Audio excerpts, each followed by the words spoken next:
Hello everyone and welcome back to the Belgian Beer Brothers channel. As you guys can see, I am off the tea, corona free. I didn't mean to rhyme all that. But after drinking such amounts of tea and honey, that did make me think of an old love of mine, and that is honey beers. I love mead, I love honey beers, I love honey in my tea, I love honey when cooking. I just found that there weren't that many good honey beers around anymore. I used to drink a lot of barbar. That's how I got this thing. If you drink enough of something, some local pub owner will have a laugh and give you something. But I kind of got off of that, and apparently they are making an uprising now. So the honey beers are coming back, and yeah, that's a great chance for me to review some of them. First off, you might have noticed that I put a little tiny glass here. These are my tasting glasses. I know I'm talking about Duvel again, but Duvel makes 16.5 centiliter glasses, so you can perfectly share a 33 centiliter bottle, and if you are having a tasting, that is ideal. And they're dirt cheap, cost about €3. Only at a Rodenbach tasting earlier, I chipped one of the glasses, and since it's still a great glass, it would be a shame to throw away. So I thought I might visualize my bottle caps. I'll get that back later on. So I can manage with this for a short while, and as the amount of bottle caps gets bigger, the glasses will grow along. I'll just have to find a decent place for that, because that's not going to be the handiest place ever. Anywho, back to the honey beers. A few months ago, I was walking with one of my colleague brewers, and with Glenn. He lives in Mechelen. Mechelen, beautiful town, beautiful city. Can't call it a town. And he was showing me all the tiny spots and the fun places and the cozy corners, and which I love. And somehow I have developed a talent for always finding beer. I find beer at the zoo, I find beer at the park, and apparently I found beer over there as well. Not so far from the cultural center, which I also love, there was a very tiny candy shop. The LAngen Asem, the long breath in English. And of course I will link through down below here to everything I am mentioning today, but there are gonna be some names being dropped. So yeah, candy shop, the LAngen Asem, a very cozy old candy shop with beautiful woodwork and sculptings, and we saw a fridge with some fizzy drinks and some beers, and right in front I saw a very big beehive shaped like the Pope, let's say. I didn't know better at the time. And draped around it some bottles of beer, and I saw this was Mechels Honingbier, or honey beer from Mechelen. And I love honey, I love beer, and I love local produce. So we went in. Wasn't the cheapest beer. I think I paid $3.50 per bottle in a shop, which is, I find that quite expensive, but with today's prices, not that much. So we went in and we asked about it. And apparently the guy running the shop was Jelte Pieter Dijkstra, of Dutch descent. But yeah, Jelte loves Mechelen with all his heart. He lost his heart over there. And apparently Jelte is not just a candy shop owner. Apparently Jelte is also a beekeeper. Has quite many beehives, and somewhere around the holidays 2020 he got the idea of making a nice local honey-based beer. Of course, Jelte, he's a beekeeper and a shop owner. He's not a brewer. So he talked to Brouwerij Den Triest, the microbrewery in Capellen op den Bosch, which is almost part of Mechelen. It's right next to Mechelen. And they make some real good beers. They have very good brewers. He talked to them. They made some test brews, and he was very, very involved. He tasted them all, as you might do. And apparently, Jelte is not someone that's happy like that. So they made test brew after test brew after test brew. He kept making changes, and someday they were there. Apparently the trick is to add a whole lot of honey. And thank goodness Jelte has a whole lot of bees. So he supplies the honey, they make the beer, he sells it. It is also exclusively available at his own shop, the LAngen Asem. So yes, I will link it through. And I must say, I have tasted it before today. I tasted it with my colleague brewer, and we were both pretty impressed. And we're not impressed that quickly because we taste a lot of beers. But yeah, this was awesome. It's a strong blonde, it's a honey beer, it has quite high CO2 content. It's quite aggressive, but more about the taste later on. But I'm gonna take it here with me, and I want to show you the label, and I will add a picture in the video.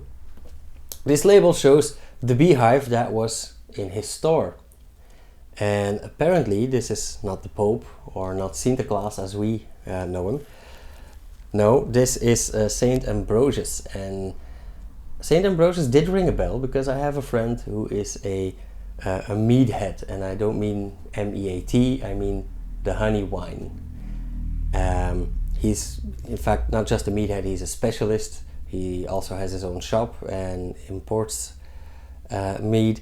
So I did hear about Saint Ambrosius because he is the patron saint of beekeepers. Saint Ambrosius was apparently from German descent, from Triest, and he's also called Saint Ambrosius of Milan. He apparently was the Archbishop of Milan.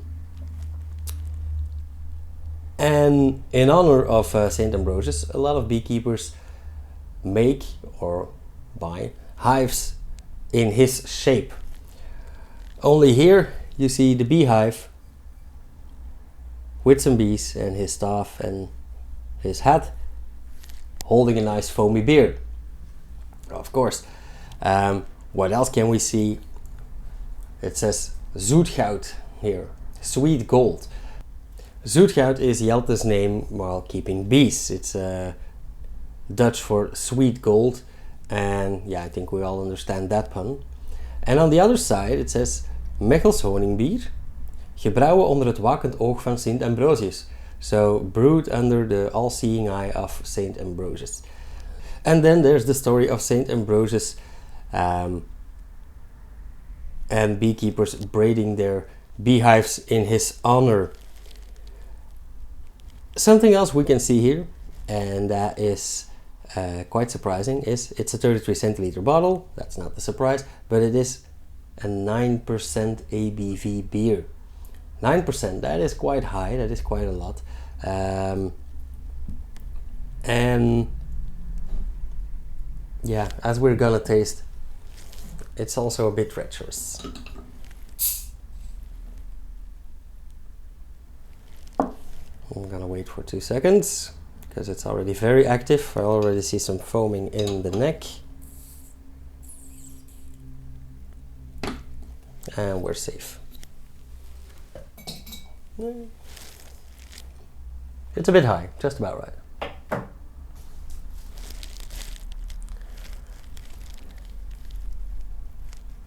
Yeah, right off the bat, honey. I can smell. Actually, I can smell a a very strong blonde like a Duvel, but very, very, very sweet and very soft, very smooth. And that's of course the honey in the beer. Now as I'm pouring it, you can see there is some yeast in the bottle, but it is a very, very clear beer.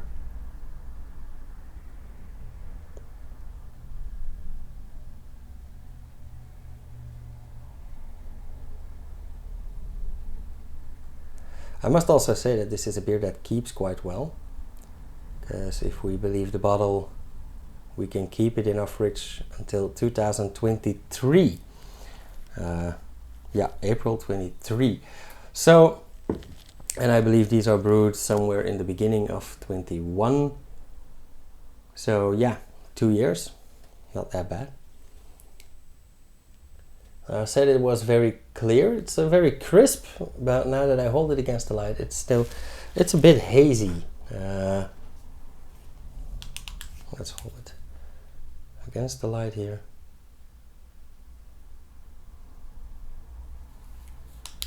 Almost everything goes through. So it's a bit hazy yet clear. Don't know how to say this. A bit cloudy, let's say. Yes. A very white thin foam. We had a lot of foam. It's already collapsed a bit, but we still have a nice centimeter. Now here in Belgium we say 2 fingers. Well, that's great for a Pilsner. For these, 1 finger is more than enough, like 1 centimeter. As long as it's capped off from the air, I'm glad. It's very, very white foam. It has some very tiny bubbles, and you might see that I have a lot of pearls in the beer. Very active, very aggressive even. And a lot of CO2, a lot of bubbling means a lot of aroma as well. Now what I smell right now is no alcohol or no strong features, just honey and malt. Very malty. Now I would like to see the ingredients here, but all it says is ingredients: beer, malt and honey from Mechelen, unpasteurized and re-fermented in the bottle. So yeah, which hops, which malts, we don't know, but that's quite normal. It's settling down, but still very aromatic. Let's go like Thomas does. Nope, same thing. Yeah, still very active. All right, let's dive in. Cheers.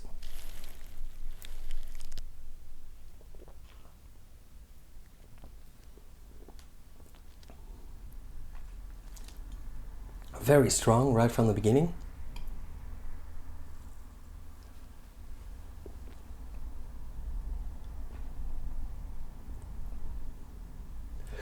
Very tingly, a lot of CO2, a lot of bubbling, very tingly, like I said.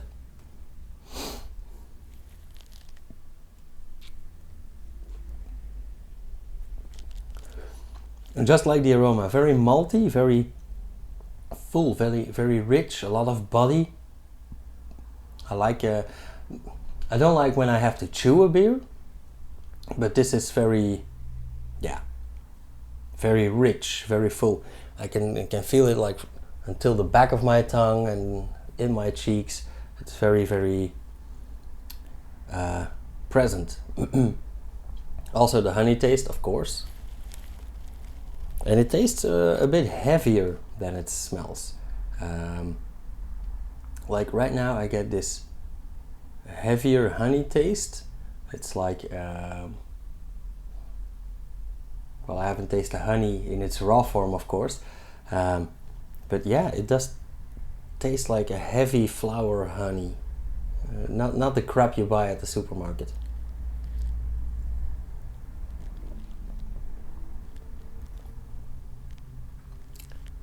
Yeah, sweet and strong. Of course, we have to keep in mind this is a 9% ABV, so. And Actually, when tasting this, springs to mind, I really want to taste this honey candy. I know he has tiny honey candies. Also, I noticed that in his shop he has a certain kind of gin. He didn't make it, it's via. But he has a Smolentrekker gin. Now, I don't care about gin. My brother is a gin fan. But I think a gin made with local candies, yeah, you got my attention. Now, I did have the chance to talk to Jelte for about 15-20 minutes. And actually, I am going to ask him to do that again on camera. I hope we can film in his shop. I can interview him and we can talk a bit more about the beer, about the honey, about the candy, and mainly about the why and the how. I'm always very interested why people want to bring out their own beer and how that process goes.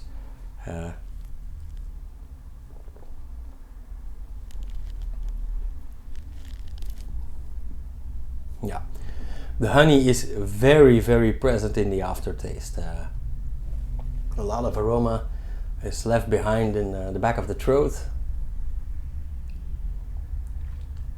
Yeah. I'd say if you want a good honey beer, yeah, don't go for the Barbar. It's not bad, but it's a big commercial brand.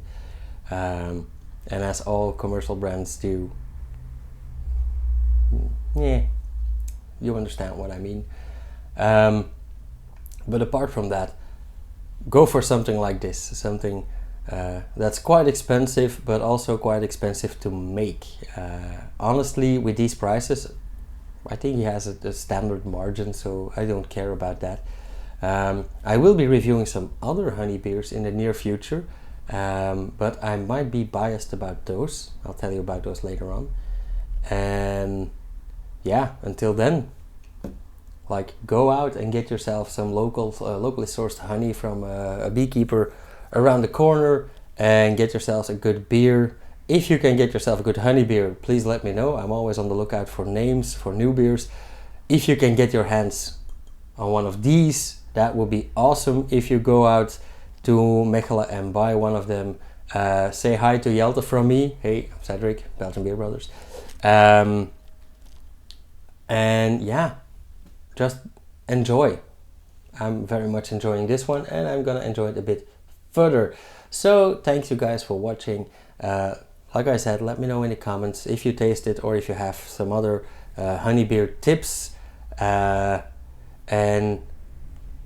yeah, I'll see you guys in the next video. Cheers.